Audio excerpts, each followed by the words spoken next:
Hello everyone, welcome back to the channel. Today we'll be painting a misty winter forest. So let's get started. Before we start, let's apply masking tape on all four sides. Once we have applied the masking tape, we will move on to the sketching part. For the sketching, all you need to do is sketch the different layers of mountain. Here I am drawing it very light, so here I'll attach the final picture of what we are painting so that you get an idea of what I am sketching. You can always pause the video here and just copy what I have done so that it is much easier for you. Once the sketch is done, I'll apply the masking tape just below the board to tilt my paper a little, and we will start painting the sky first. But again, we'll be using wet on wet technique to do that. So I'll first apply even layer of water, and I will apply a very light wash of purple blue color on the top, and then I'll use my hair dryer to dry the whole thing completely. So we'll be using wet on dry technique from now, as we'll be painting on very small layers, and we'll start with the lighter value of portion green color, and I'll apply that color on the top. I'll apply the first coat with that color, and then I'll clean off my brush completely and use the damp brush to pull that color down. And that pulling of the color and making the color lighter as it goes down will create the misty kind of forest at the end, which you'll get to know once we paint 2-3 layers of mountain. So just be patient with that. Now we'll move on to painting the second layer of mountain, but again we will take the same green color but will increase the value by adding less of water, and I'll apply the first color on the top and then pull that color with the damp brush, and I'll repeat the same steps with each layer. I will go a little bit darker, and now I will keep on adding a little bit of indigo to my same green to make it more and more dark, and I'll always leave the tiny area of white gap, and then I'll start painting the next layer of mountain. So basically it's very simple.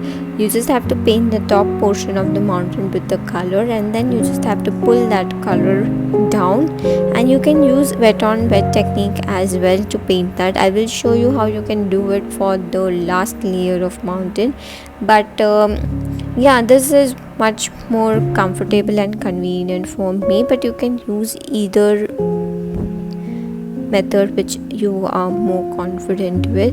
And remember, you'll need either hair dry or you need to air dry it before you move on to the next layer, because we want those sharp and clear edges of each layer of mountain.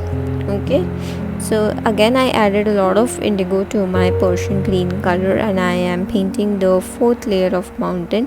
And lastly, while the color was still wet, I added a lot more darker color of indigo just on the top, and here I am pulling the same color with the damp brush at the bottom. And I just wanted to add some more interest to the painting as we are coming near and near to the foreground part.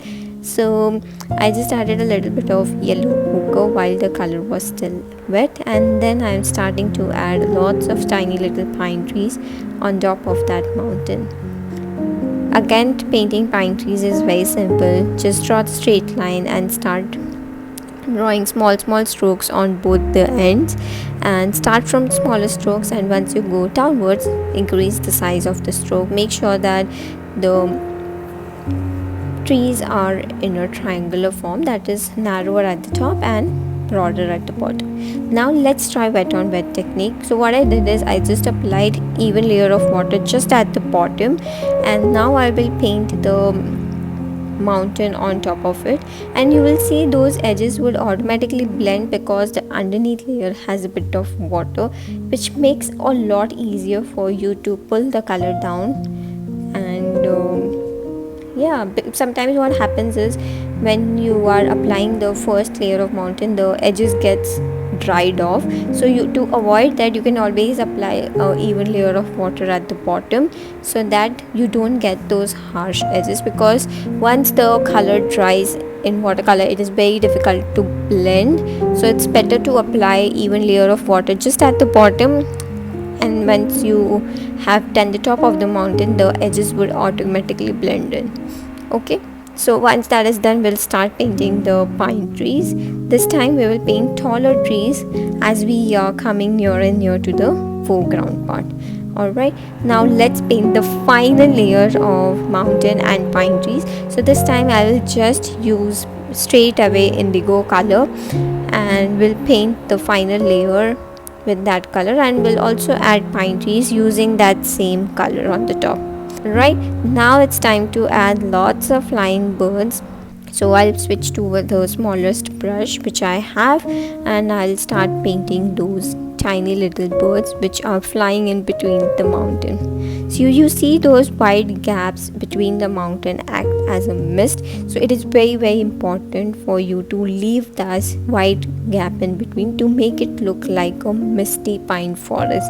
Now I will dry everything off and will pull off the masking tape at an angle which is away from the paper so that you don't end up tearing it.